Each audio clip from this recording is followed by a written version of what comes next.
საქმიანი საღამო სპონსორია კორა კონსალტინგი.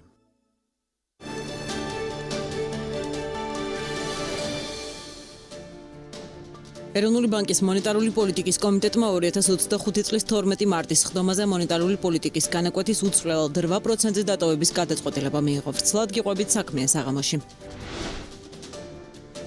მონეტარული პოლიტიკის კომიტეტის ხდომის შემდეგ ტრადიციულად საზოგადოება და ბანკები მიმოხილვას აქვეყნებს, რომელშიც ვკითხულობთ, რომ ქვეყანაში შექმნილი მდგომარეობიდან გამომდინარე, მომდევნო თვეებში მოსაოდნელია მივიღოთ გაზრდილი ფასები და შემცირებული შემოსავალი, რაც მოსახლეობის ეკონომიკურ მდგომარეობას მნიშვნელოვნად გაუარესებს. მათივე ცნობით 199,820 მსესხებელს ცეცხლზე ყოველთვიური შენატანი არ შეეცვლება.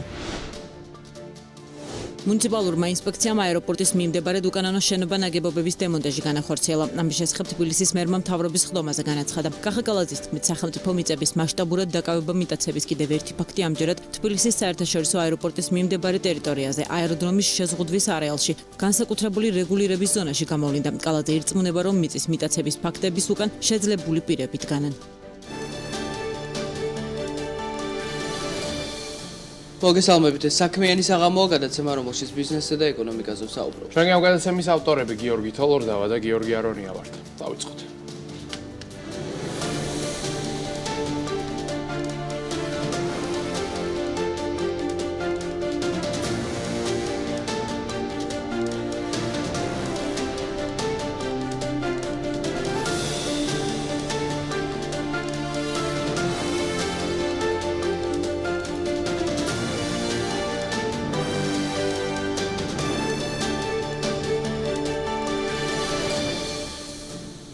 ეროვნულმა ბანკმა რეფინანსირების განაკვეთი უცვლელად შეინარჩუნა, ანუ ქვეყნის მთავარი საპროცენტო განაკვეთი ისევ 8% იქნება. მარეგულირებლის განმარტებით, წლიური ინფლაცია ჯერაც მიზნობრივ მაჩვენებელზე დაბალია, მაგრამ საშუალოვადიან პერიოდში სავარაუდოდ 3%-თან ახლოს დასტაბილურდება. როგორც ცნობილია, ეროვნულმა ბანკმა რამდენიმე ინფლაციური სცენარი განიხილა, მაგრამ გლობალურად მომატებული გაურკვევლობის ფონზე რეფინანსირების განაკვეთის არსებულ ნიშნულზე შენარჩუნება გადაწყვეტა, რაც იმას ნიშნავს, რომ მსესხებლებს საპროცენტო გადასახადი არ შეეცვლებათ. საქართველოს ეროვნული ბანკის შეფასებით ქვეყნის ეკონომიკური აქტივობა მოსაოდნელზე მაღალი ტემპით იზრდება. ამ მხრივ მარეგულირებელი იანვრის ეკონომიკურ ზრდაზე საუბრობს, რომელმაც 11.1% შეადგინა. სეფი მიუთითებს, რომ მიმდინარე წელს ქვეყანაში ეკონომიკურ აქტივობაზე დადებით გავლენას ბიზნესის და კრედიტების მაღალი ზრდის მაჩვენებელი მოუხდენს. თავად ეროვნული ბანკი წელს 5%-იან ეკონომიკურ ზრდას პროგნოზირებს, საქართველოს მთავრობა კი მოელის, რომ ზრდა 6% იქნება. სწორედ ამ მაჩვენებელზეა დაგეგმილი მიმდინარე წლის ბიუჯეტიც. მსგავსია საერთაშორისო საფინანსო ინსტიტუტების პროგნოზები, რადგან IBRD-ცა და IMF-იც წელს 6%-იან ეკონომიკურ ზრდას პროგნოზირებენ. მოსალოდნელზე მაღალი ტემპით იზრდება ეკონომიკური აქტივობა, წინასწარი მონაცემებით იანვრის ეკონომიკურმა ზრდამ 11.1% შეადგინა. ამ ეტაპზე ძლიერი მოთხოვნის პარალელურად ცების შეფასებით ეკონომიკის წარმოების ჯამური პოტენციალის მაღალ დონეზე ნარჩუნდება, რაც ძლიერი მოთხოვნის მხრიდან ფასებზე ზეწოლას გარკვეულწილად ანეიტრალებს. ერთობლივ მოთხოვნა საკრედიტო აქტივობას ასტიმულირებს, რაც დიდწილად ბიზნეს ცესხების გააქტიურებას უკავშირდება და ეკონომიკის პოტენციური ზრდის ხელშემწყობია. იანვარში დაფიქსირებული 11%-იანი ეკონომიკური ზრდის ფონზე ქვეყანაში ბიზნესის განწყობა გაუარესებულია. როგორც დამოუკიდებელი კონსულტანტი კახა სამყურაშვილი BMG-თან ამბობს, საქართველოში რუსეთ-უკრაინის ომის გამო ჩამოსული მიგრანტები ქვეყნის შიდა პოლიტიკური კრიზისის მიმართ ნაკლებად სენსიტიურები არიან. შედეგად, მიგრანტების და მათი პარალელური ეკონომიკის ეფექტი ძალიან დიდია, როგორც წინა წლებში, ისე ახლაც. პირველ რიგში მოგეხსენებათ ნოემბრის ბოლოდან ქვეყანაში გვაქვს პოლიტიკური კრიზისი, რომლის ინტენსივობა ნოემბერ-დეკემბერში ბევრად უფრო მაღალი იყო ვიდრე იანვარში, მაგრამ იანვარშიც საკმაოდ მაღალი იყო, რაც მოქმედებს განწყობებს. გაუარესებული განწყობები კარგად ჩანდა ICT-ის ბიზნესის განწყობების ინდექსშიც, რომელიც 2025 წლის პირველ კვარტალში პანდემიის შემდგომ მინიმუმ მაჩვენებელზე იყო შემცირებული. კიდევ ერთი ფაქტორი, რაც განსაზღვრავდა უფრო ნაკლების მოლოდინს, იყო ბოლო კვარტლის დინამიკა ეკონომიკური ზრდის. ოქტომბერში ეკონომიკური ზრდა იყო დაახლოებით 11%, ნოემბერში 7.9%, ხოლო დეკემბერში 6.7%. ანუ კლების დინამიკა ნოემბერშიც იყო და დეკემბერშიც ხაზს გაუსვამ იმას, რომ კრიზისი დაიწყო ნოემბრის ბოლოს. ამ ფონზე მოლოდინი არსებობდა, რომ ეკონომიკური ზრდა იქნებოდა იანვარში დაახლოებით 4-5%-ის ფარგლებში, იმიტომ რომ ეს ინერცია ვერსად ვერ გაქრება უეცრად და მაინც საკმაოდ სოლიდური ეკონომიკური ზრდის მოლოდინი არსებობდა. მაგრამ 4-5%-ის ფარგლებში ბუნებრივია აქ ჩდება რაღაც გაურკვევლობა, რომ რატომაც და ესე ძალიან მოლოდინები რეალობას, თუმცა აქ ჩვენ შეიძლება ვისაუბროთ ერთჯერად ფაქტორებზე, ტრანზაქციებზე, აღრიცხვის საკითხებზე, ძალიან ბევრი ვერსია არსებობს ამ თემის ირგვლივ, თუმცა ვფიქრობ იმ წერი მონაცემებით, რაც ჯერჯერობით გვაქვს, შეუძლებელია რამე ზუსტი მიზეზის დანამდვილებით თქმა, გარდა იმისა, რაც ითქვა და ვფიქრობ, რომ საუკეთესო გამოსავალი არის დაველოდოთ გადაანგარიშებას და მომდევნო თვეებს, იმიტომ რომ ეს ვერ იქნება ერთჯერადი და ამოვარდნილი შემთხვევა თუ ეს იანვრის მაჩვენებლები მართლა ესეთი შთამბეჭდავია, შემდეგ თვეებშიც აუცილებლად გამოჩნდება. ზოგადად აი მიგრანტების და მათი რაღაც პარალელური ეკონომიკის ეფექტი ძალიან დიდია ეკონომიკურ ზრდაში, როგორც წინა წლებში, ისე ეხლაც ვფიქრობ, იმიტომ რომ დღესაც დაახლოებით 60-65,000 რუსი, უკრაინელი და ბელარუსი მიგრანტი ცხოვრობს საქართველოში და ისინი საკმაოდ სოლიდურ მოთხოვნას ქმნიან. გასულ წელს ამერიკიდან FDI-ის სახით საქართველოს ეკონომიკაში 98,300,000 დოლარი ჩაიდო, რაც 2023 წლის შედეგს 46%-ით ჩამორჩება. BMG-მ ტრადიციულად საქსტატიდან იმ სფეროების და კომპანიების ჩამონათვალი გამოითხოვა, რომლებიც ინვესტიციების კუთხით განსაკუთრებულად აქტიურობდნენ.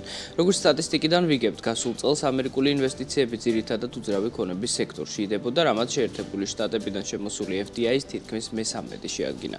კომპანიების ჩამონათვალში ბევრი ნაცნობი სახელია, მათ შორის რადიო თავისუფლება, World Vision International, AG Development, EPAM Systems და ფოთის ახალი საზღვაო ნავსადგური. საქართველოში შექმნილ რეალობაზე, ქვეყნის ეკონომიკაზე და ბიზნესზე საუბარი BMG-ზე საქმიანი საღამოს დასრულების შემდეგაც გაგრძელდება, რადგან სწორედ ეს თემაში არჩია თელარა გელანტიამ წერტილის დღევანდელი ეპიზოდისთვის, რომელიც საღამოს 10-ის ნახევარზე დაიწყება. ვნახოთ გადაცემის ანონსი, რომლის შემდეგ მოგიყვებით თუ რა ხდება ბირჟებზე. სტუმართმასპინძლობის სექტორში არსებული მცირე და საშუალო ბიზნესების მხარდასაჭერად ქართული სტუმართმასპინძლობის ფონდი შეიქმნა, რომლის პირველი მხარდამჭერია საქართველოს ბანკი 400,000 ლარით. როგორ შეარჩევს ფონდი ბენეფიციარ კომპანიებს და რა კრიტერიუმებს უნდა აკმაყოფილებდეს დახმარების მიღების მსურველი ბიზნესი. დღეს საღამოს 10-ის ნახევარზე BMG TV-ზე ქართული სტუმართმასპინძლობის ფონდის ხელმძღვანელი და ერთ-ერთი დამფუძნებელი რესტავრატორი ვახო კანდელაკი წერტილში თელარა გელანტიასთან ერთად. საქმე საღამოს საფონდო ბირჟებზე საუბრით ვაგრძელებთ და ბოლო პერიოდის განმავლობაში უკვე საფონდო ბირჟების მიმოხილვა ცოტა არ იყოს და სამწუხარო და არასახარბიელო და არასაინტერესო აქტივობად იქცა, რადგანაც ბოლო 2 კვირა ლამის ფაქტობრივად ყოველდღიურად გვაქვს დაღმასვლის ტენდენცია და უკვე შეგვიძლია ვთქვათ, რომ NASDAQ-ისა და S&P 500-ის ინდექსები კორექციის ზონაში იმყოფებიან, თუმცა მინდა გითხრათ, რომ დღევანდელი დღე კონკრეტულად ამ წუთების მონაცემებით ნამდვილად არის გამონაკლისი, რადგანაც Wall Street-ის საფონდო ბირჟაზე გვაქვს აღმასვლა, რომელიც ზოგიერთ ინდექსთან მიმართებით საკმაოდ მკვეთრიც კი არის, რადგანაც მაგალითად S&P 500-ის შემთხვევაში ზრდა +0.84%-ია, Dow Jones-ის ინდექსთან +0.05%, ხოლო NASDAQ-ის ტექნოლოგიური ინდექსის შემთხვევაში ზრდის მაჩვენებელი 1.63% შეადგენს. ამას, რა თქმა უნდა, აქვს თავისი მიზეზი და ეს მიზეზი არის ამერიკის ახალი ინფლაციის სტატისტიკა. როგორც ჩანს, ქვეყანაში ინფლაციის დონემ შეადგინა 2.8%, რაც მოსალოდნელზე ნაკლები აღმოჩნდა, ამან კი ინვესტორების განწყობა მნიშვნელოვნად გააუმჯობესა, რადგანაც ინვესტორებს უარესის მოლოდინი ჰქონდათ, ხოლო რეალობა უკეთესი აღმოჩნდა. თავად ინფლაციის კლება კი აჩენს იმის საფუძვლიან მოლოდინს, რომ ფედერალური რეზერვი მონეტარულ პოლიტიკას შეამსუბუქებს ან უბრალოდ არ გაამკაცრებს. ეს კი საფონდო ბირჟისათვის მოგეხსენებათ არის კრიტიკულად მნიშვნელოვანი ფაქტორი. პოლიტიკური ვითარება კი შედარებით 24 საათის განმავლობაში დასტაბილურდა, ამიტომაც ხედავთ, რომ Wall Street-ის საფონდო ბირჟა დაუბრუნდა აღმასვლის ტენდენციას და იმედი ვიქონიოთ, რომ ეს ტენდენცია მინიმუმ დღის ბოლომდე ასე გაგრძელდება და სავარაუდოდ ხვალაც და ზეგაც სწორედ ასეთი იქნება. ამერიკიდან ევროპაში გადავინაცვლოთ, სადაც ასევე გვაქვს საკმაოდ პოზიტიური განწყობა ამ წუთებისათვის ყოველ შემთხვევაში და 600 მსხვილის კომპანიის საერთო კაპიტალიზაცია 0.83%-ით არის გაზრდილი. ნიგერის ინდექსი ინდექსსაც მშვენიერი შედეგი ჰქონდა ბოლო 2 დღის განმავლობაში +0.7% იყო დღესაც ზრდა, ხოლო შანხაის ინდექსი მცირედ კორექციას განიცდის, ამატებით და ვარნა გვაქვს 0.24%. საერთო ჯამში აზიის რეგიონი დიდად საინტერესო შედეგებს ბოლო პერიოდში ვერ აფიქსირებს. აქვე სანამთობო ბირჟასაც უნდა შევეხოთ, სადაც ახლა გვაქვს ლამის 2%-იანი ზრდა, გაძვირებული არის ნავთობი, როგორც ხედავთ, ბრენტის ფასი უკვე $71 ნიშნულს უახლოვდება, WTI-ის ღირებულება კი დაახლოებით $78 შეადგენს. რუსული ნავთობის ფასი ისევ და ისევ $65.5 ფარგლებშია, ბუნებრივ არის არ შეეხება, მისი ფასი 3%-ითაა შემცირებული და მეგავატ-საათი ენერგიის ღირებულება ამჟამად €42 შეადგენს. აქვე ოქროზეც უნდა ვისაუბროთ, რომელიც დღეს საკმაოდ მკვეთრად გაძვირდა, როგორც ხედავთ, დაახლოებით $20-იანი მატება გვაქვს უნციაზე და მეტალის ღირებულება ამჟამად ბირჟაზე შეადგენს $2935. ეს არის, როგორც ხედავთ, ერთწლიან პერიოდში 35%-ით გაზრდილი. მაჩვენებელი ვერცხლის შემთხვევაში კი მატება არის დაახლოებით 33%. კრიპტო ინდუსტრიაზეც უნდა გადავინაცვლოთ, რომელსაც ბოლო პერიოდში აქვს ცოტა იყოს და არასახარბიელოდ საქმე, დღესაც იყო კორექცია 1.3%-ის ფარგლებში და ბაზრის საერთო შეფასება ამჟამად შეადგენს $2.760 მილიარდ. ბიტკოინის ფასი 82,000-ია, ხოლო ეთერიუმი დაახლოებით $1,800-1900 ევაჭრება, როგორც ხედავთ, ერთ კვირაში საკმაოდ მკვეთრი კლებაა ეთერიუმთან მაგალითად 14%-ის ფარგლებში. კაპიტალიზაცია ამ ყველაფრის ფონზე ეთერიუმის $226 მილიარდი გვაქვს, ბიტკოინის კი $1.628 მილიარდი. აქვე ლონდონის საფონდო ბირჟასაც უნდა გადავალოთ თვალი, სადაც მოგეხსენებათ ქართული კომპანიები არიან წარმოდგენილნი. საქართველოს ბანკს აქვს სხვათა შორის დღეს კარგად საქმე, ვინაიდან ის აფიქსირებს ლამის 3%-იან ზრდას. TBC-ის შემთხვევაშიც გვაქვს მშვენიერი ვითარება, როგორც ხედავთ, 3.66%-იანს დავსხედავთ და ბოლო პერიოდში ორივე ქართულ კომპანიას აქვთ შესანიშნავი შედეგები, რაც თავისი არსით არის ფინანსური შედეგების გაუმჯობესებით განპირობებული. ჩვენს ეროვნულ ვალუტაზეც უნდა ვისაუბროთ აქვე, რომლის გასვლა კურსმაც დღევანდელ სავაჭრო სესიაზე დოლართან 2.77 შეადგინა. ევროს გასვლა კურსი 3.02-ია, ხოლო სტარლინგის გასვლა კურსი არის 3.59. და ბოლოს აქვე ლარჯი ინვესტორების შესაძლებლობაზეც უნდა ვისაუბროთ, რომელსაც ჩვენ გვთავაზობს Foresight Investment Group-ი. ეს არის Foresight, არის ფონდი, რომელიც საშუალებას გაძლევთ თანხა განათავსოთ ფონდში და ამით მიიღოთ ფინანსური სარგებელი, რომლის მოცულობა წლიურად სტანდარტულად ამ ეტაპზე 8.62% შეადგენს, ხოლო ანგარიზე 50,000 მეტის კონტ შემთხვევაში სარგებლის მოცულობა წლიურად 10%-საც კი აღწევს. მართალია ეს არის წლიური სარგებელი, თუმცა თქვენ იგი გერიცხებათ ყოველდღიურ ფორმატში. მიღებული თანხის გატანა, მის მოცულობის გაზრდა ან შემცირება კი თქვენ ყოველდღიურად შეზღუდვების გარეშე. შეგიძლიათ Foresight Investment Group-ი კი არის საქართველოს ეროვნული ბანკის მიერ რეგულირებული საინვესტიციო კომპანია. მოკლედ, აი ესეთი ვითარება გვაქვს ჩვენ ამწუთებში გლობალურ საფონდო ბირჟებზე, საქმე საღამოს კი სხვა მნიშვნელოვანი საკითხებით ვაგრძელებთ. დღევანდელ საქმიან საღამოში ბევრს ვისაუბრებთ ამერიკის შეერთებულ შტატებზე, მსოფლიოს ნომერ 1 ეკონომიკაზე. რეიტინგების ფორმატში მოგიყვებით ძალიან საინტერესო სიახლის, რომელიც უკავშირდება ამ ქვეყნის შტატებს. დღეს მოგიყვებით იმ შტატების შესახებ, ანუ იმ შეიძლება თქვას მცირე სახელმწიფოების შესახებ, სადაც ცხოვრობენ საშუალო სტატისტიკურად ყველაზე მდიდარი ამერიკელები. დღეს საქმიან საღამოში ასევე ბევრს ვისაუბრებთ გეოპოლიტიკაზე, განსაკუთრებით რუსეთის კონტექსტში. მოგიყვებით ყველა იმ მნიშვნელოვან სიახლეს, რაც უკავშირდება რუსეთ-უკრაინის ომის განვითარებას და ასევე პოტენციურ სამშვიდობო მოლაპარაკებას. ბოლო დროს გლობალურ საფონდო ბირჟაზე ვითარება არის საკმაოდ რთული, ძალიან დიდი გადინება შეინიშნება კაპიტალისა, როგორც საფონდო ბირჟებიდან, ასევე მათ შორის კრიპტო ბირჟებიდან. ერთ-ერთი კომპანია, რომელმაც ყველაზე დიდი ზარალი ნახა ამ პერიოდში, არის ამერიკული Tesla, რომლის აქციები არის 50%-ზე მეტად გაუფასურებული. ამის მიზეზებს კი ახლა საქმიან საღამოში გავაცნობთ. მსოფლიოს უმდიდრესი ადამიანის AI კომპანია ამერიკული Tesla ცუდ დღეშია. გასული წლის დეკემბრის შემდეგ Tesla-ს აქციების ფასმა 50%-ზე მეტად იკლო, რაც ნიშნავს, რომ კომპანიის კაპიტალიზაცია $740 მილიარდამდე შემცირდა, ანუ ის ბუსტი, რომელიც ილონ მასკის კომპანიამ პრეზიდენტ ტრამპთან სიახლოვის გამო მიიღო, აც უკვე ფაქტობრივად სრულად იქცა ისტორიის ნაწილად. ილონ მასკის კომპანიის შეფასების მკვეთრი კლება უმეტესწილად სამი ფაქტორით აიხსნება. ესენია Tesla-ს შემცირებული გაყიდვები, გლობალურ საფონდო ბირჟაზე ბოლო დროს შექმნილი არასტაბილურობა და თავად ამ კომპანიის აქციის ვოლატილური, ანუ მერყები ბუნება, რომელიც მისი მფლობელის ილონ მასკის პერსონას და გამონათქვამებსაა მიბმული. 2025 წლის იანვარში ტესლამ ელექტრომობილების გაყიდვებმა ევროპაში მკვეთრად იკლო. თუკი ევროპული ელექტრომობილების გაყიდვებმა წლის პირველ თვეში მე-13 იმა და ამერიკული ტესლას გაყიდვება ევროპაში ერთბაშად 50%-ით შემცირდა. ამერიკული ელექტრომობილების მიმართ მოთხოვნის მკვეთრი შემცირება ევროპელი მომხმარებლის თავისებურებებით და სხვა კომპანიებისგან არსებული კონკურენციით აიხსნება. ევროკავშირში ბევრი იაფიანი ელექტრომობილი იყიდება, რომლებიც მომხმარებელს უკეთეს გამოცდილებას თავაზობენ, როცა ტესლაში ბევრი ფუნქციონალი მხოლოდ დამატებითი თანხის გადახდის სანაცვლოდაა ხელმისაწვდომი. კონკურენტებს შორის განსაკუთრებულად სწრაფად ამერიკელი უორენ ბაფეტის Berkshire Hathaway-ის მიერ მხარდაჭერილი ჩინური BYD იზრდება, რომელიც მომხმარებელს ყველა ტიპის და საფასო სეგმენტის ელექტრომობილს თავაზობს. BYD სამოდელო რიგში ხვდებით როგორც $10,000-იან ულტრაბიუჯეტურ hatchbacks, ასევე $240,000-იან supercars, რომელიც Lamborghini-ის და Ferrari-ის კონკურენტად შეიქმნა. BYD-სთან ერთად ბოლო წლებში სხვა ჩინური კომპანიებიც მომძლავრდნენ, რომელთაც სახელმწიფო სუბსიდიებით, სანდო ტექნოლოგიურად და დახვეწილი ტექნოლოგიებით და რაც თავია იაფიანი ავტომობილების შექმნა დაიწყეს.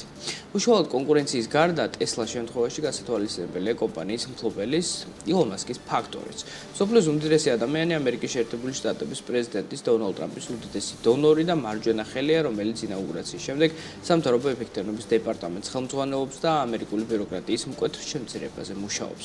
ამასთან ილონ მასკი სულ უფრო ხშირად ჩნდება კამერებთან და ბევრი ისეთ თემაზე საუბრობს, რომელიც პირდაპირ შესაძლოა საერთოდაც არ ეხებოდეს.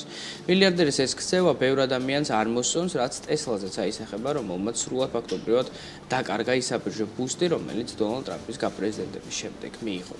ტესლას ინვესტორების ნაწილს მიაჩნიათ, რომ ამერიკულ პოლიტიკაში ჩართვით ილონ მასკი მის მთავარ საქმეზე, ელექტრომობილების წარმოებაზე და გაყიდვაზე აღარ კონცენტრირდება. პირიქით, ბოლო პერიოდში ილონ მასკი არც ძალიან პირდაპირ და წარე პოლიტიკურ განცხადებებს ერიდება და სხვადასხვა ქვეყანაში, მათ შორის ევროპულ სახელმწიფოებში მემარჯვენე ხშირად რადიკალურ ოპოზიციურ პარტიებს ხარდაჭერას აღუთქვამს. მილიარდერის ამ ნაბიჯს ბევრი ინვესტორი ტოქსიკურად მიიჩნევს, რის გამოც ადამიანები ტესლას აქციებს ყიდიან, რაც კომპანიის შეფასებაზე ნეგატიურად აისახება. მსოფლიოს უმდიდრესი ადამიანი, რომელიც ბოლო დროს პოლიტიკას და ბიზნესს შორის აღმოჩნდა, როგორც ჩანს, საკუთარ თავზე აღებულ მოვალეობას ვერ უმკლავდება. როგორც ილონ მასკმა Fox-თან განაცხადა, სამთავრობო ეფექტიანობის დეპარტამენტის მართვა იმდენად შრომატევადია, რომ ბიზნესების მართვა მისთვის ძალიან რთული გახდა. როგორც ჩანს, სააგენტოში მილიარდერი კიდევ 1 წელი დარჩება, რადგანაც თანამშრომელთა რაოდენობა გაორმაგდება. როგორც ილონ მასკი ამბობს, სამთავრობო ეფექტიანობის დეპარტამენტი საკუთარ მანდატს კეთილსინდისიერად ასრულებს და ამერიკის შეერთებული შტატების ფედერალური ხელისუფლების დანახარჯებს დღეში $4 მილიარდი ამცირებს. მისივე თქმით, თუ დოუჟი მუშაობას გააგრძელებს, საბოლოო ჯამში ბიუჯეტის მიერ დაზოგილი თანხა $1 ტრილიონ-მდე გაიზრდება. ამ თანხის უდიდესი ნაწილი ფედერალურ მუშაკებზე მოდის, რომელთა რიცხვი იანვარში მაგალითად 10,000-ით შემცირდა და მომავალში სავარაუდოდ სამსახურიდან კიდევ უფრო მეტ ადამიანს დაითხოვენ. მას შემდეგ, რაც ილონ მასკი პოლიტიკაში ჩაერთო, მილიარდერის კომპანიების ჯანმრთელობის მდგომარეობა უარყოფითისაკენ შეიცვალა. თავდაპირველად მართალია, ილონ მასკის კომპანიების შეფასება მკვეთრად იმატა, მაგრამ მას შემდეგ ვითარება რადიკალურად შეიცვალა, ხოლო ილონ მასკის მთავარი აქტივი, ანუ ამერიკული ტესლა, მკვეთრად გაუფასურდა. 2024 წლის დეკემბერში დაფიქსირებული პიკის შემდეგ კომპანიის აქციების ვარდნის მაჩვენებელი 50%-ს აჭარბებს, რაც კომპანიის არსებობის ისტორიაში დაფიქსირებული ყველაზე ცუდი შედეგია.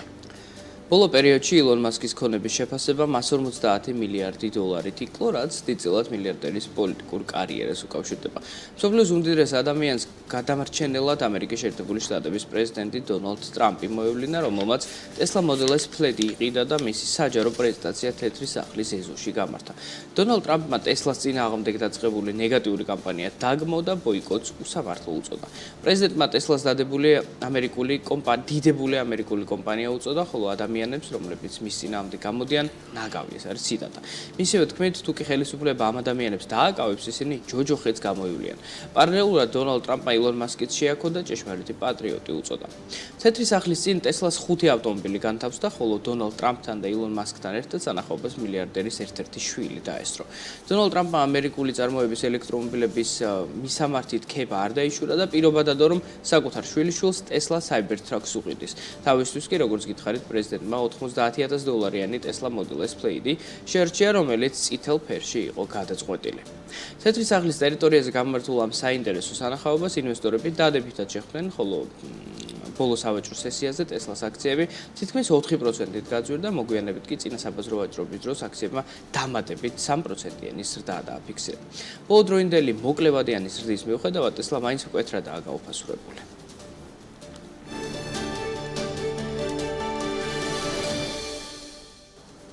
ბოლო პერიოდის განმავლობაში ინვესტორების განწყობის გაუარესების ფონზე ევროპულ საფონდო ბირჟაზე დაღმასვლის ტენდენცია შეინიშნება.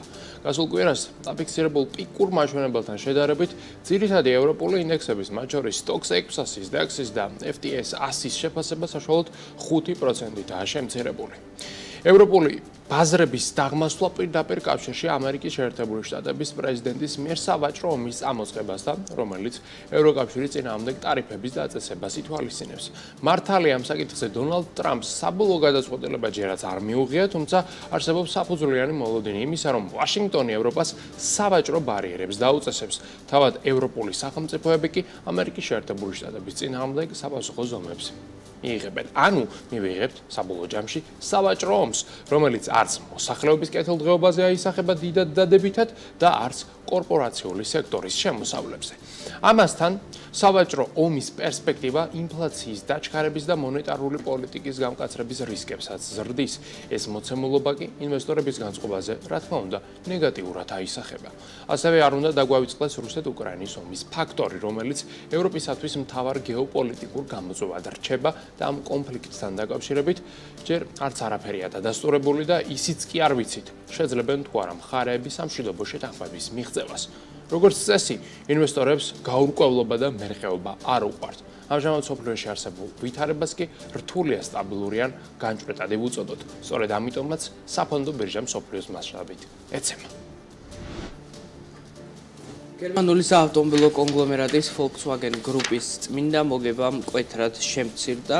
Volkswagen ჯგუფი, რომელიც ერთ-ერთი უდიდესი საავტომობილო კომპანია, კონგლომერატია პლანეტას დაერთიანებს ბრენდებს, როგორც არის თავად Volkswagen-ი, მაგრამ ასევე Audi, Porsche, Bugatti, Lamborghini, Skoda და კიდევ რამდენიმე შედარებით მცირე ზომის ბრენდი, ბოლო პერიოდში მაინც კარგად მას არ აქვს საქმე.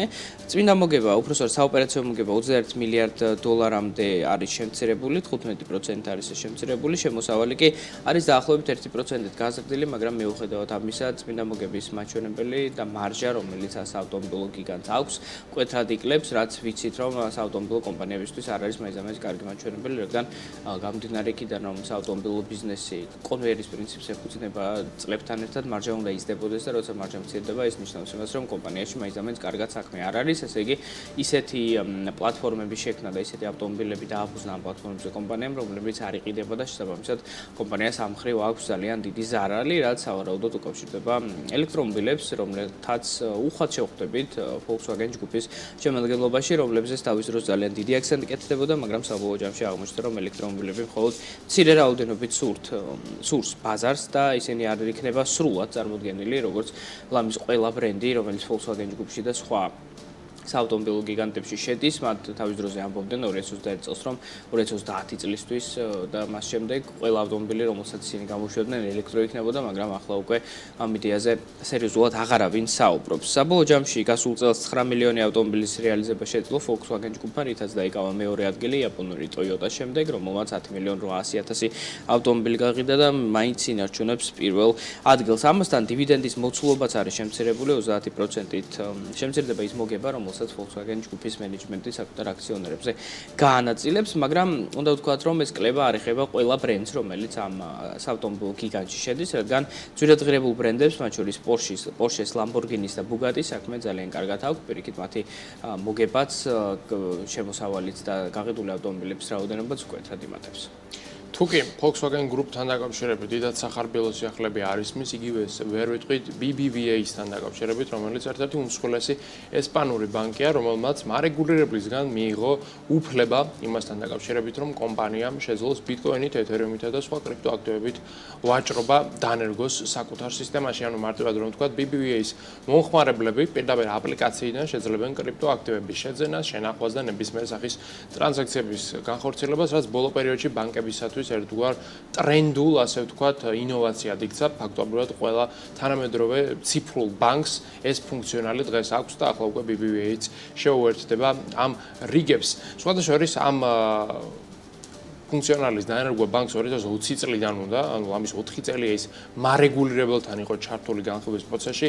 საუბარი გვაქვს ესპანეთზე, სადაც ცოტა იყოს და ბიუროკრატიასთან გვაქვს საქმე, ამიტომაც სწორედ 4 წელი დასჭირდა მარეგულირებელს ამ გადაწყვეტილების მისაღებად, თორე კომპანიას ტექნოლოგია მზად 2020 წელსაც კი ჰქონდა. თავად ამ კომპანიას კი დაახლოებით 72 მილიონი მომხმარებელი ჰყავს მსოფლიოს 30 ქვეყანაში, ის ევროპის ერთ-ერთი უმსხვილესი ბანკია, შესაბამისად დაახლოებით 72 მილიონ ახალ კლიენტს ექნება წვდომა კრიპტოაქტივებთან. რა კიღა კრიპტოზე გადავედით, ვახსენოთ Coinbase, რომელიც ერთადერთი კრიპტო ბირჟაა, რომელიც საფონდო ბირჟაზე არის დალისტული პლანეტაზე, ჯერჯერობით სხვა მსგავსი ანალოგი არ გვაქვს.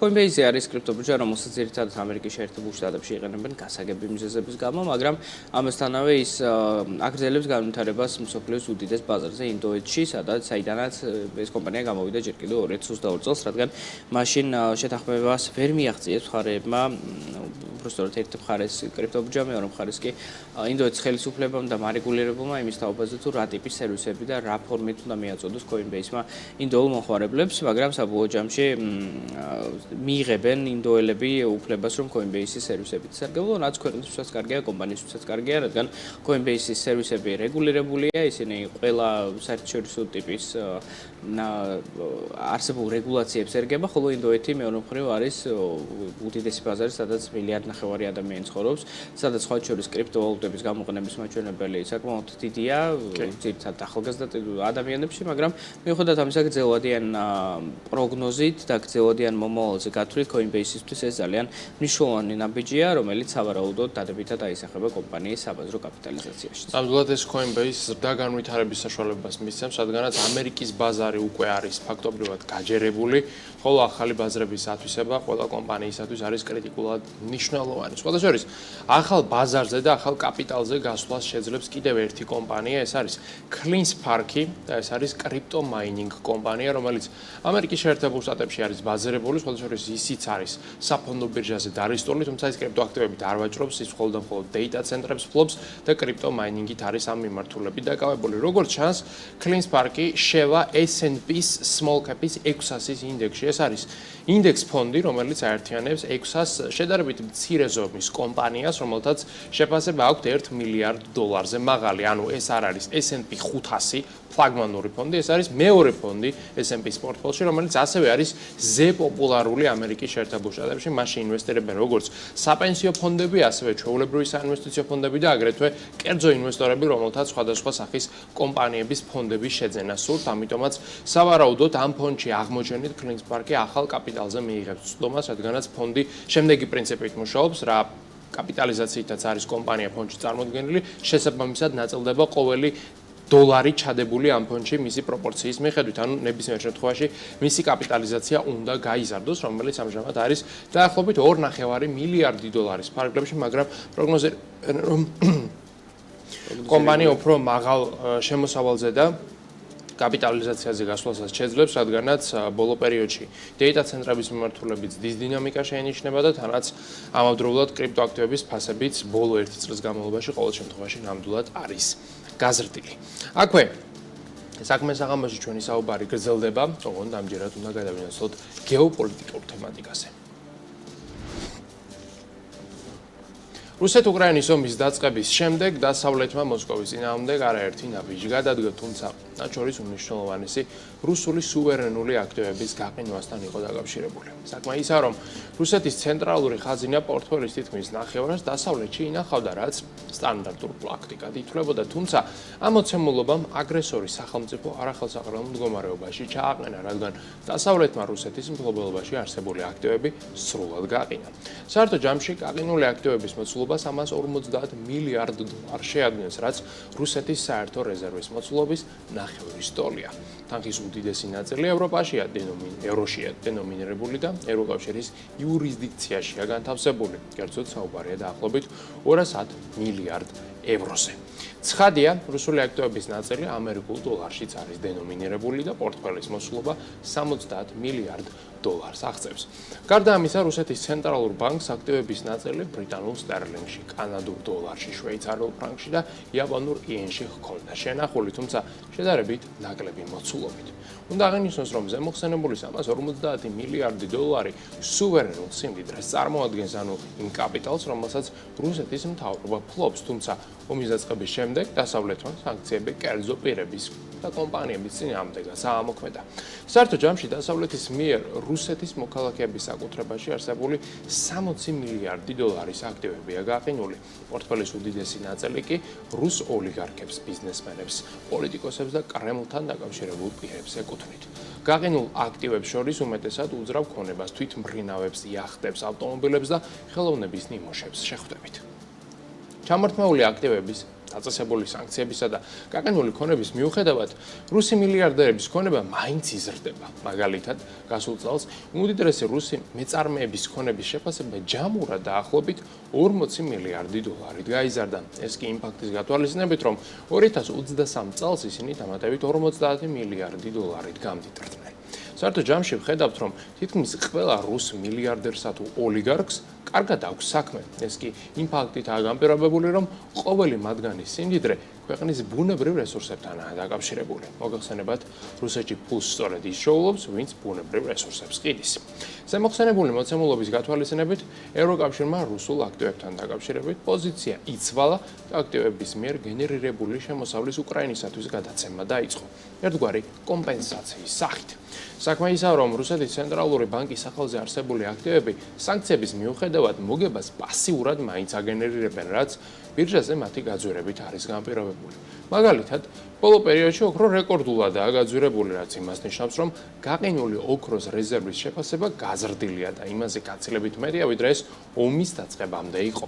ამასთან, რუსეთის მთავრობა სავალუტო აქტივებს და ფასიან ქაღალდებს ფლობს, რაც იმას ნიშნავს, რომ ეს აქტივები პერიოდულად ღირებულებას იცვლიან, დივიდენდურ შემოსავალს იღებენ და საპროცენტო სარგებელს ირიცხავენ.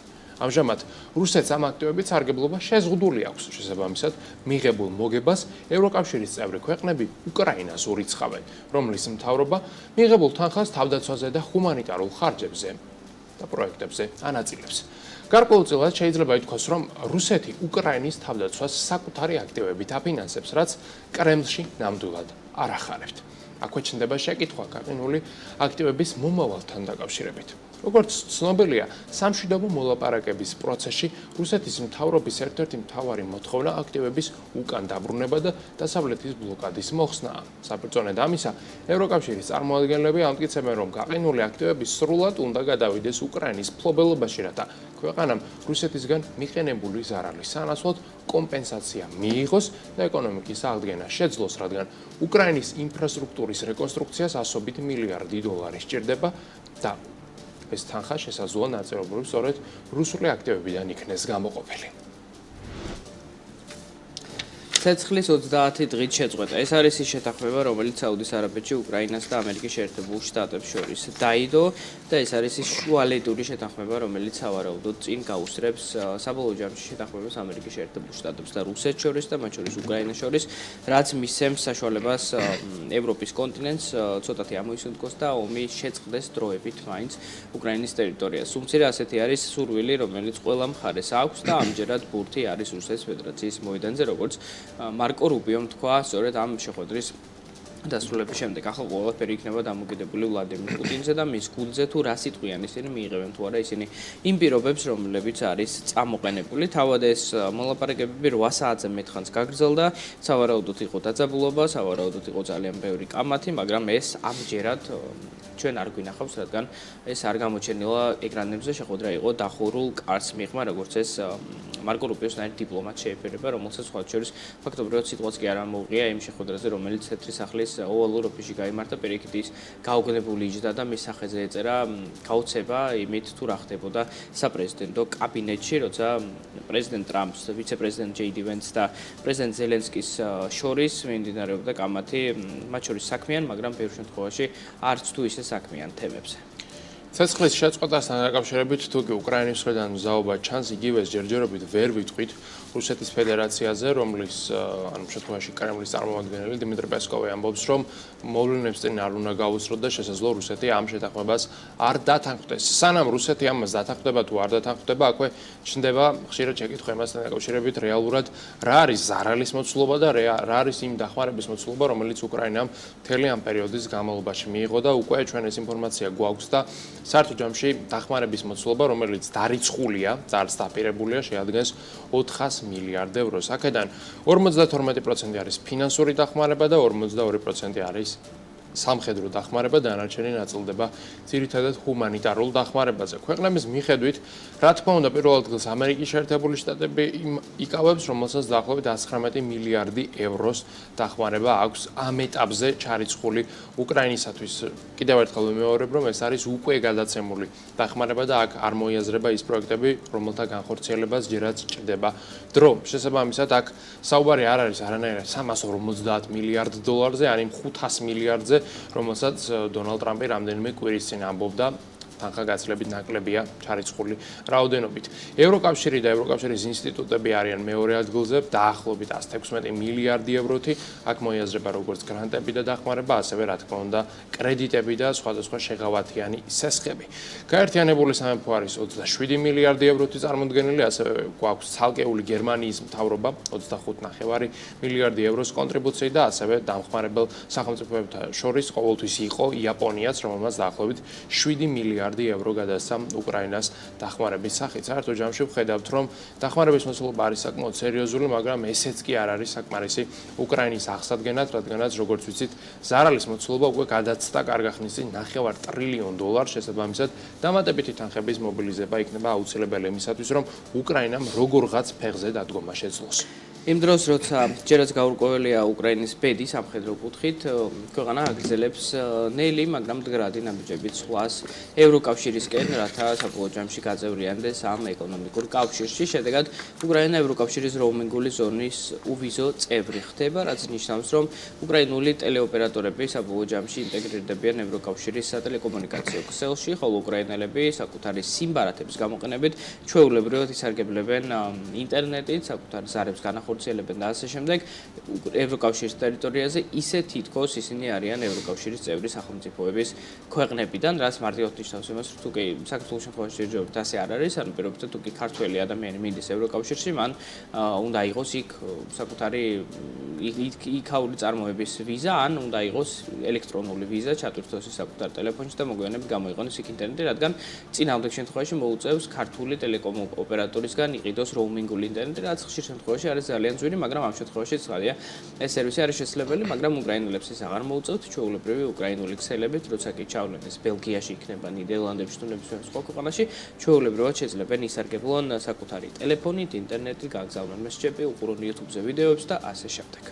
აქვე ევროპასთან დაკავშირებით კიდევ ერთი სიახლე გვაქვს და ეს უკავშირდება ევროკავშირის მხრიდან ტარიფების დაწესებას ამერიკის შეერთებული შტატების წინააღმდეგ. არ მეგონა ამ წინადადებას თუ კი ოდესმე ვიტყოდი, მაგრამ გვიწევს უკვე ამისი თქმაც და როგორც ჩანს, ევროკავშირი ამერიკას ტარიფებს უწესებს, ეს არის საპასუხო ტარიფები, იმ ტარიფების, ასე ვთქვათ, წინააღმდეგ, რომელიც ტრამპმა ამოქმედა ფოლადისა და ალუმინის იმპორტზე, ცხადია საუბარია 25%-იან ტარიფზე და ევროკავშირის მხრიდან ტარიფი იქნება განსაზღვრული ძირითადად სურსათზე და ტრანსპორტის სხვადასხვა საშუალებებზე, მათ შორის სხვადასხვა დანიშნულების ჯგუფებზე. საერთო ჯამში ეს არ არის ყველაფრის მომცველი სატარიფო გეგმა, ეს არის დაახლოებით 28 მილიარდი დოლარის პროდუქციაზე განსახორციელებელი სატარიფო მოცულობა, რომელიც ამოქმედდება ამერიკის შეერთებული შტატების წინააღმდეგ, სწორედ მომავალი თვიდან. თავად ვაშინგტონის მიერ გადადგმული ნაბიჯის საპასუხოდ, მოკლედ ის სავაჭრო ომი, რომელზედაც ექსპერტები რამდენიმე თვის წინ საუბრობდნენ, უკვე რეალურად შეგვიძლია ვთქვათ, რომ ოფიციალურად დაიწყო. ამერიკის შეერთებულ შტატებზე საუბარი ჩვენ საქმიან საღამოში გავაგრძელებთ რეიტინგების ფორმატში მოგიყვებით იმ შტატებზე, სადაც საშუალო სტატისტიკურად ყველაზე მდიდარი ამერიკელები ცხოვრობენ, მაგრამ ეს მოხდება ერთ წუთში ახალი ამბების მოკლე კოლაჟის შემდეგ.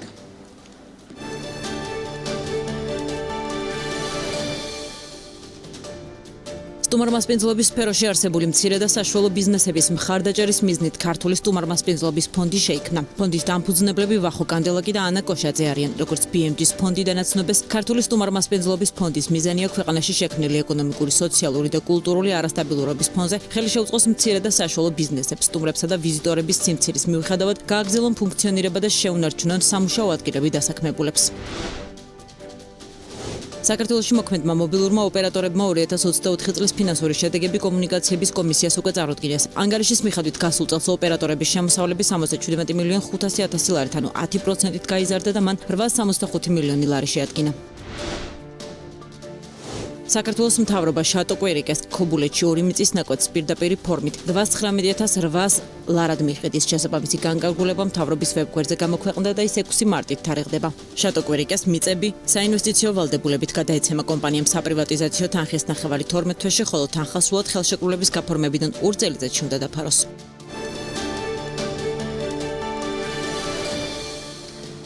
ამერიკა მსოფლიოს ყველაზე ძლევამოსილი სახელმწიფოა. ქვეყნის მთლიანი შიდა პროდუქტი 27 ტრილიონი დოლარია, ხოლო თავად ქვეყანაში 335 მილიონი ადამიანი ცხოვრობს. ანუ ამერიკელები, რომლებიც პლანეტის მოსახლეობის 5%-ს წარმოადგენენ, საერთოდ დოვლათის მეოთხედს ქმნიან. ამასთან ამერიკის შეერთებულ შტატებში 700-ზე მეტი მილიარდერი ცხოვრობს და ათასობით გიგანტური კომპანიაცაა დაფუძნებული, რაც ასევე უპრეცედენტო რიცხვია. ამერიკის ამ უპირატესობას დიდწილად მისი აგებულება განაპირობებს, რადგან ეს ქვეყანა ფაქტობრივად 50 შედარებით მცირე ზომის სახელმწიფოსგან, ანუ შტატისგან შედგება. დღეს რეიტინგების ფორმატში იმ შტატებს გაგაცნობთ, სადაც საშუალო ამერიკელი ყველაზე მდიდარია.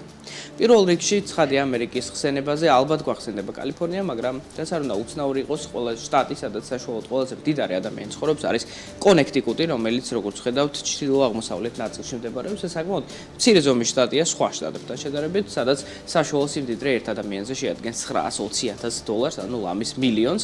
საერთო ჯამში მთლიანი შიდა პროდუქტი ამ შტატისა არის 363 მილიარდი ამერიკული დოლარი, ხოლო ერთ სულ მოსახლეზე მთლიანი შიდა პროდუქტი არის $100,000. ამ შტატში ბევრი სხვადასხვა ტიპის კომპანიაა რეგისტრირებული, მათ შორის ყველაზე დიდი არის RTX Corporation, რომელიც შეფასება არის 170 მილიარდი ამერიკული დოლარი. ეს არის კომპანია, რომელიც ცნობილია Raytheon Technologies-ის სახელით და არის ერთ-ერთი იმ ინდუსტრიულ კონგლომერატებს შორის, რომლებიც აწარმოებენ სამხედრო შეერაცხებას ამერიკის შეერთებული შტატების ჯარებისთვის და ცხადია მოგვიანებით მას მოკავშირე სახელმწიფოებზე წყიდიან. ხოლო ყველაზე მდიდარი ადამიანი, რომელიც ამ შტატში ცხოვრობს, არის Steve Cohen, რომელიც არის ბეისბოლის გუნდის New York Mets-ის მფლობელი და ამასთანავე არის ძალიან დიდი hedge ფონდის დამფუძნებელი და ცხადია ფლობს წილებს ძალიან დიდ წამყვან ტექნოლოგიურ კომპანიებში, რომელთა დიდ ნაწილს ხვდებით სხვა შორის კალიფორნიაში. კალიფორნია არის ის შტატი, რომელზედაც ახლა უნდა ვისაუბროთ და რომელიც თავისი სიმდიდრით რეალურად პირველ ადგილზე უნდა იყოს, მაგრამ საშუალო მაჩვენებლით ერთ სულ მოსახლეზე ის აღმოჩნდა მეორე ადგილზე რეიტინგში, რადგანაც როგორც ხედავთ, საშუალო სიმდიდრე შეადგენს $815,000, რაც მაინც კოლოსალურად მაღალი მაჩვენებელია. ყველაზე მდიდარი მოქალაქე კალიფორნიაში არის ბატონი ლარი ელისონი, რომელიც არის ტექნოლოგიური გიგანტის Oracle-ის დამფუძნებელი და საერთოდაც კალიფორნია შეგვიძლია ვთქვათ, რომ ტექნოლოგიური გიგანტების სამშობლოა, რადგანაც ამ შტატში რეგისტრირებულ კომპანიებს შორის არის Apple, Google, Meta, Intel, Visa, Disney, Netflix, Warner Bros. და კიდევ ასობით კომპანია, რომელთა კაპიტალიზაცია 100-200 მილიარდ დოლარს აჭარბებს. უფრო მეტიც, ყველაზე მეტი ტრილიონიანი კაპიტალიზაციის მქონე კომპანია სწორედ კალიფორნიაში არის დაფუძნებული, რასაც ერთი მარტივი გარემოება განაპირობებს. სწორედ აქ არის სილიკონის ველი, ანუ ტერიტორია, სადაც არის განთავსებული ყველაზე მეტი ტექნოლოგიური კომპანია, სადაც არის ყველაზე მეტი ტექნიკური ტალანტი და სადაც არის ყველაზე მეტი ინვესტიცია კონცენტრირებული, განსაკუთრებით ვენჩურულ ინვესტიციაზე გვაქვს საუბარი. ამ ყველაფრის ფონზე კალიფორნიის მთლიანი შიდა პროდუქტი არის 4 ტრილიონი დოლარი, რაც არის სახელმწიფოების აბსოლუტურ უმეტესობაზე მეტი. უფრო მეტიც, კალიფორნიას თუ ქვეყნებს შევადარებთ, ნახავთ, რომ მსოფლიოში მეხუთე ადგილს იკავებს დამოუკიდებლად. შესაბამისად, ამერიკაში ყველაზე მეტ დოვლათს რეალურად სწორედ ეს შტატი ქმნის.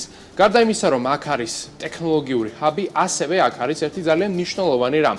ჰოლივუდი, რომელიც არის გლობალური კინოინდუსტრიის დედაქალაქი. შესაბამისად, აქ ხედავთ თითქმის ყველა კინოსტუდიას, რომელიც საერთოდ ოდესმე გაგიგიათ, მათ შორის ყველაზე დიდი არის Warner Bros-ი, ასევე Netflix-იც სწორედ აქ არის დაფუძნებული. ამასთან ერთად, კალიფორნია არის როგორღაც ისე აღმოჩნდა, რომ ლოგისტიკური ჰაბიც, რადგანაც ამერიკაში შესული იმპორტირებული საქონლის 40% გადის სწორედ კალიფორნიის პორტებიდან, რაც შტატს გამდიდრების საშუალებას აძლევს. ასევე აქ არის პლანეტის საუკეთესო უნივერსიტეტები, მათ შორის სტენფორდი, ბერკლი და UCLA. საერთო ჯამში ხედავთ, რომ კალიფორნია არის ულტრა მდიდარი შტატი, სადაც ხოთაშორის არის ყველაზე მდიდარი სამეზობლოები, სადაც ხშირად პლანეტის ყველაზე მდიდარი და ცნობილი ადამიანები ცხოვრობენ. მიუხედავად იმისა, რომ სილიკონის ველი მდებარეობს კალიფორნიაში, ორი კომპანია, რომელიც ძირითადად სილიკონის ველთან ასოცირდება, კალიფორნიაში არ არის დაფუძნებული. ეს კომპანიები არის Microsoft და Amazon-ი, რომელთანაც ოფისებს ხვდებით შტატ ვაშინგტონში, რომელიც მდებარეობს ჩრდილო-დასავლეთ ნაწილში ამერიკისა. ეს არ უნდა აგვერიოს ვაშინგტონ DC-ში, ანუ კოლუმბიის ოლქის ვაშინგტონში, სადაც არის თეთრი სახლი და სადაც ცხოვრობს ამერიკის შეერთებული შტატების პრეზიდენტი დონალდ ტრამპი. საუბარია ამ შემთხვევაში შტატ ვაშინგტონზე, სადაც საშუალო სიმდიდრე არის 842,000 ამერიკული დოლარი, მაგრამ ცხადია, ყველაზე მდიდარი ადამიანი გაცილებით მეტ ფლობს, ვიდრე არის 1 მილიონი. ბილ გეიტსი არის ყველაზე მდიდარი ადამიანი ამ შტატში, რომლის ქონება აღემატება 160 მილიარდ ამერიკულ დოლარს და სწორედ ის არის Microsoft-ის დამფუძნებელი კომპანიისა, რომელიც დიდწილად სწორედ ვაშინგტონთან არის დაკავშირებული. როგორც გითხარით, ასევე Amazon-იც აქ არის დაფუძნებული, ასევე T-Mobile და Costco-ც კი აქ არის დაფუძნებული, დიდი სავაჭრო ქსელი, ერთ-ერთი ყველაზე დიდი ამერიკის შეერთებულ შტატებში და შესაბამისად პლანეტაზე. კლიანტში და პროდუქტია, მხოლოდ ამ შტატისა არის 802 მილიარდი ამერიკული დოლარი, რაც ძალიან დიდი მაჩვენებელია. ლამის 25-ჯერ აღემატება ეს მაჩვენებელი საქართველოს მთლიანში და პროდუქტს, ხოლო მთლიანში და პროდუქტი ერთ სულ მოსახლეზე შტატ ვაშინგტონის შემთხვევაში არის 108,500 დოლარი. ვაშინგტონზე ჩვენ ძალიან ხშირად არ ვსაუბრობთ, რადგან ეს შტატი არ არის დიდწილად ძალიან ბევრი რამით გამორჩეული, იქ კარგი ბუნებაა, იქ ბევრი ტექნოლოგიური კომპანია დაფუძნებული, მაგრამ ეს არ არის შტატი, რომელიც პირობითად არის ნიუ-იორკი, რომელზედაც თითქმის ყოველთვის საუბრობთ, მაგრამ როცა ვახსენებთ ნიუ-იორკს, როგორც წესი ხშირად ვახსენებთ ნიუ-ჯერსის, რომელიც მდებარეობს სწორედ ნიუ-იორკის გვერდით. და ნიუ-ჯერსის სიმდიდრე სხვათა შორის ნიუ-იორკთან სიახლოვე განაპირობებს, რადგანაც ამ შტატს აქვს ერთი უცნაური უპირატესობა. ეს არის მისი გეოგრაფიული ლოკაცია და ის ფაქტი, რომ ნიუ-იორკში ბევრი ადამიანი უბრალოდ ვერ ქირაობს საცხოვრებელ უძრავ ქონებას, ვინაიდან ის არის უბრალოდ ხელმიუწვდომელი ან ძვირი. შესაბამისად, ისინი ხშირად საცხოვრებლად ნიუ-ჯერსის ირჩევენ, რომელიც ამავდროულად არის, როგორც ჩანს, ამერიკის ერთ-ერთი ყველაზე მდიდარი შტატი, რადგანაც საშუალო სიმდიდრე მოქალაქეებისა 840,000 დოლარს შეადგენს, თავად შტატის თვლიანში და პროდუქტი კი როგორც თავად ხედავთ, $1 ტრილიონ აჭარბებს, ანუ ის სახელმწიფოებზე და მათ უმეტესობაზე მეტია. ამ შტატში არაერთი საინტერესო კომპანია არის წარმოდგენილი, მათ შორის არის Johnson & Johnson-ი, რომელიც ფარმაკოლოგიური გიგანტია, ასევე ფარმაკოლოგიური გიგანტი Merck და აგრეთვე Lockheed Martin-ის არაერთი საწარმო არის აქ განთავსებული, თავად Lockheed-ი კი აწარმოებს სამხედრო ტექნიკას ამერიკის თავდაცვის ძალებისათვის. საინტერესო ისიც, რომ მისი გეოგრაფიული მდებარეობიდან გამომდინარე, შტატი არის ერთ-ერთი საუკეთესო და ყველაზე აქტიური პორტი ამერიკის შეერთებულ შტატებში. აქ არის როგორც პორტი უშუალოდ, ასევე სატრანსპორტო ჰაბი, რომელიც ემსახურება თითქმის მთელ ქვეყანას. ასევე გეოგრაფიიდან გამომდინარე, აქ არის ძალიან საინტერესო ბუნება, ჰავა და არის სანაპირო ზოლი, რომელიც ძალიან ძვირად ფასობს და სხვათა შორის ამერიკაში არსებული ძალიან ძვირად ღირებული სახლებისა თუ სასახლეების დიდი ნაწილი არის კონცენტრირებული სწორედ აქ, შესაბამისად მდიდარი ადამიანების საცხოვრებლად როგორც წესი ყოველთვის ზღვისპირა ქალაქებს და შტატებს ირჩევენ, ამ მიმართულებით ნიუ-ჯერსიც ნამდვილად არ არის გამონაკლისი. ნიუ-ჯერსიდან უნდა გადავინაცვლოთ შტატ მასაჩუსეტსში, რომელიც ძალიან ახლოს მდებარეობს ნიუ-ჯერსისთან და რეალურად ეს სწორედ ნიუ-ინგლენდის სახელი ცნობილი ტერიტორია, რომელიც დიდწილად თავდაპირველად მაშინ ვითარდებოდა, როცა ამერიკის ეს ნაწილი, ანუ დასავლეთ მხარე დიდად არ იყო თავის დროზე ათვისებული, როგორც ხედავთ, სწორედ აქ მდებარეობს მასაჩუსეტსი, რომელიც თავის დროზე დასახლებული იყო სხვადასხვა ტიპის ევროპელი მოსახლეობით, იტალიელები, ირლანდიელები, შოტლანდიელები და სხვა ეროვნების ადამიანები იქ ჩადიოდნენ და ქმნიდნენ დოვლათს, რამაც საბოლოო ჯამში მიიყვანა ეს შტატი იმ დონემდე, რომ ის არის რიგით მეხუთე საშუალო სიმდიდრის მიხედვით, რომელიც შეადგენს $800,000. სხვა შორის მასაჩუსეტსზე ის უნდა ითქვას, რომ ის არის ეგრეთ წოდებული ცენტრი და გლობალური ცენტრი სწორედ საგანმანათლებლო სექტორის, რადგან ჰარვარდის უნივერსიტეტი იქნება, ეს ბოსტონ კოლეჯი იქნება თუ MIT, სწორედ აქ მდებარეობს ძალიან ბევრი სხვა უნივერსიტეტიც. იქ არის სწორედ ევროპასთან სიახლოვის გამო, რადგან ევროპელების დიდი ნაწილი, რომელიც ამერიკის შეერთებულ შტატებში მოდიოდა, ხედავთ ხედავდა შესაძლებლობას სწორედ განათლების კუთხით ბიზნესის კეთებისა, ამიტომაც დაფუძნა იქ ჰარვარდი და ძალიან ბევრი სხვა უნივერსიტეტი. საბოლოო ჯამში 785 მილიარდი დოლარი არის ამ შტატის მთლიანში და პროდუქტი, ხოლო ყველაზე მდიდარი ადამიანი მასაჩუსეტსში არის აბიგეილ ჯონსონი, რომელიც არის Fidelity Investments-ის თანდაფუძნებელი პარტნიორი, ხოლო Fidelity არის ერთ-ერთი ყველაზე დიდი ფონდი, რომელიც აბანდებს ინვესტიციებს სხვადასხვა კომპანიებში, მათ შორის უდიდეს ტექნოლოგიურ გიგანტებში. შესაბამისად, ისინი მარტივად რომ ვთქვათ, ქმნიან დოლარს, ისინი ყიდულობენ აქციებს, დიდი ხნის განმავლობაში მათ ინახავენ, შედიან კომპანიების მენეჯმენტში, აკეთებენ რესტრუქტურიზაციას, ამ ყველაფრით ზრდიან კომპანიის შეფასებას და მოგვიანებით დროთა განმავლობაში მას ყიდიან და მოგებას ანაწილებენ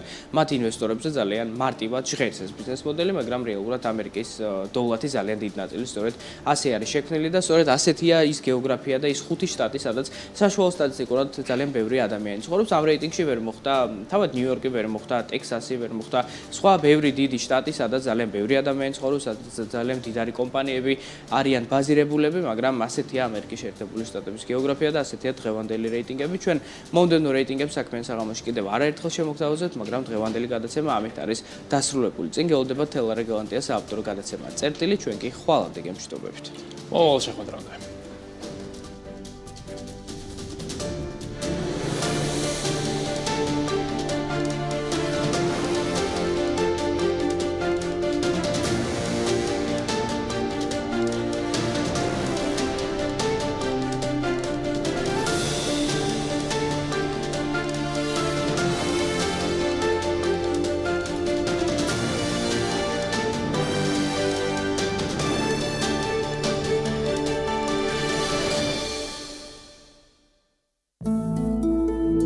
საქმიანი საღამოს სპონსორია კორა კონსალტინგი.